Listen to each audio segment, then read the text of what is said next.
What is up? My God, it truly has been a while this time. And you may not be able to hear it now because I'm so far recovered from, I'm not completely recovered actually, which is bullshit. But I've had the dreaded, the feared, the underestimated by women man flu. And it has honestly been awful. It's been so fucking bad. Like, I can't believe how sick I was. I had to take days off work, days off gym. I'm still feeling like shit when I go into work out, which is just where I've been. If there's still chalk on my shoulders, did squats and front squats and all that other good shit. But I had a interesting experience on my way to gym because, as we've established already, stupid shit happens to me. And I'm a magnet for it. I always have been. I'm driving along, minding my own business, you know, getting ready, getting myself psyched, still feeling like garbage. So I'm like, yeah, maybe I can sweat it out at the gym. You know, even though last Monday was when I initially felt, you know, the onset of the man flu, and today it's still there. It's nowhere near as bad as it was, but god damn, it's a pain in the ass. Like, I can't breathe, right? And breathing, surprisingly important in weightlifting. So I'm stuck, like, one rep, I am Gucci, you know, I am golden for one rep. Now, I throw the whole gym on the roof for you for one rep. But when you're training for fives, it kind of sucks because man flu just has its hand on your shoulder and it's like, oh yeah, nice rep, man. If you're going for that second one though, I'm just gonna halve your strength.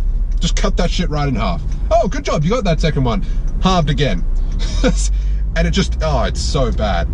You're like, I'm at the top of my squats being like, like a fucking fish out of water. It's awful. So, yeah, that's been great. But tangential to the point that I was trying to make once again. What would my stories be without a good old tangent, eh? But I'm driving along to the gym.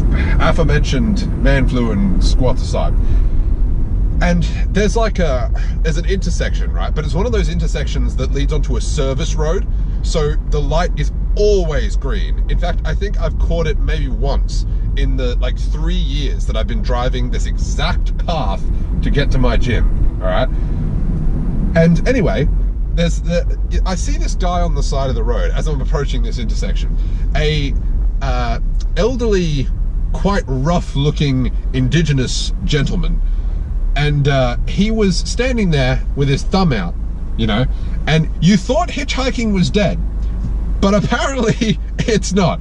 This guy's on a single one-man crusade to keep it alive in the middle of a fucking city. Anyway, he's standing there with his thumb out, right?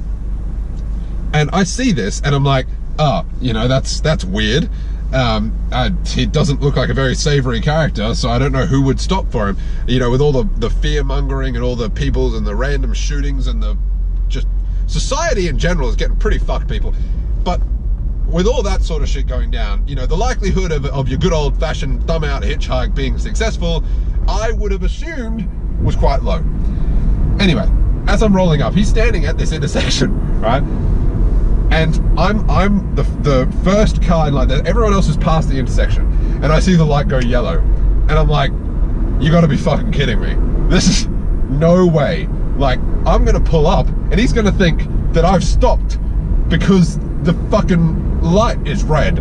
And so I've floored it, right? But the light's gone red before I could, you know, get to that comfortable distance of saying, oh no, you know, I didn't see it, and just gone through. That was like arrest territory if I went through that red light. So I've slammed the brakes on and I've come to a stop, and I'm like, surely he's not that stupid. Like, I didn't even pull over. Like, I was in my lane. There was like a little bike footpathy lane next to me.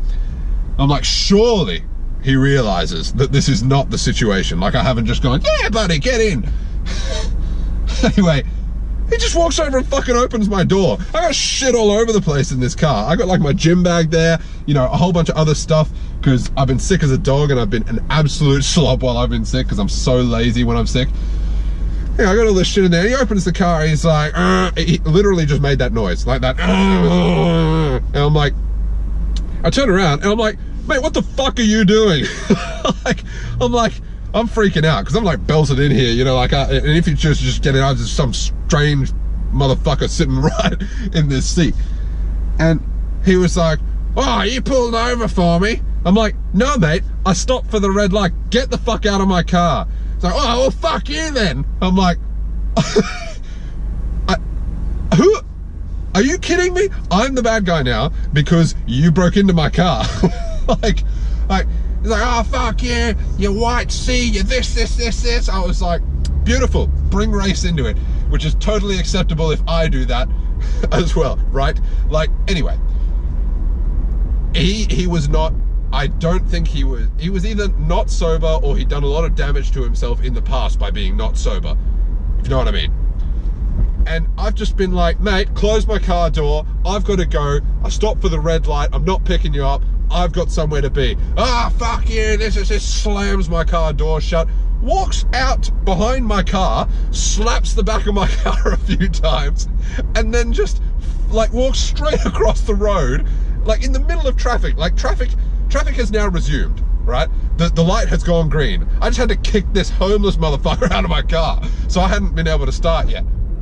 But so there's traffic and people like stopping and beeping, and he's like, fuck off, like giving him the finger. I was like, Jesus Christ, randomest shit ever, right?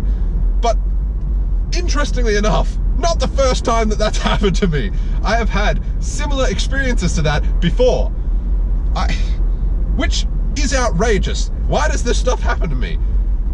Anyway, I just thought that was worthy of note, and I'm gonna get more back on the old video schedule, but honestly, usually, of course, I know my voice is rustic, manly, soothing, and wholesome, but it has not been that way before. I sounded like a chain-smoking rapist.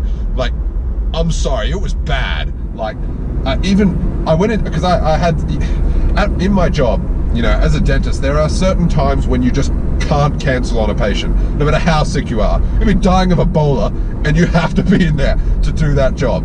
Because, you know, the patient's leaving in 48 seconds from when you're supposed to be seating their, like, entire row of implants or some shit.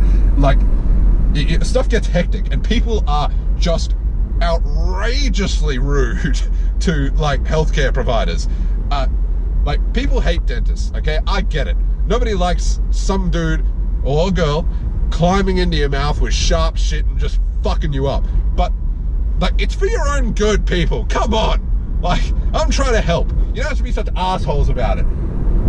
I felt that needed to be, I've said that before, but, you know, I get it. I don't particularly like climbing into the dental chair either, but I understand that it's for your own benefit, and so you don't have swamp mouth, you know, like, that's also important. You know, taking care of your teeth, that's a mark of just how well you take care of yourself.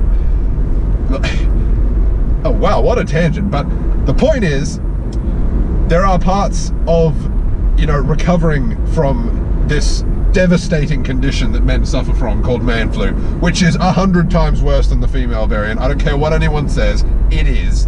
Ask any dude, you know, it's bad. And it's not just us being a hypochondriac. I quite frankly don't think a woman can survive man flu. I've said it. I've said it. Take it up in the comments section.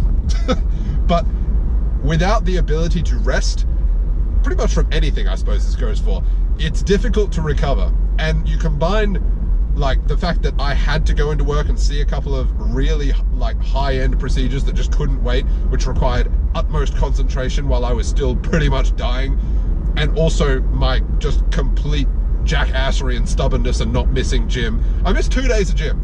I couldn't go for the hat trick. I couldn't do it. And I was sick as fuck. Oh, it was an ugly session. Lots of spluttering and coughing and snorting and howling and that one was one you guys should be glad that I didn't record. But I'm on the mend. Gonna get back into the swing of life in general, you know, rather than being this disgusting creature that just ventures out of his room to just die for a couple of hours a day and then falls asleep again. So, more of my very informative and, of course, totally necessary car rants coming your way. So, I'll see you soon.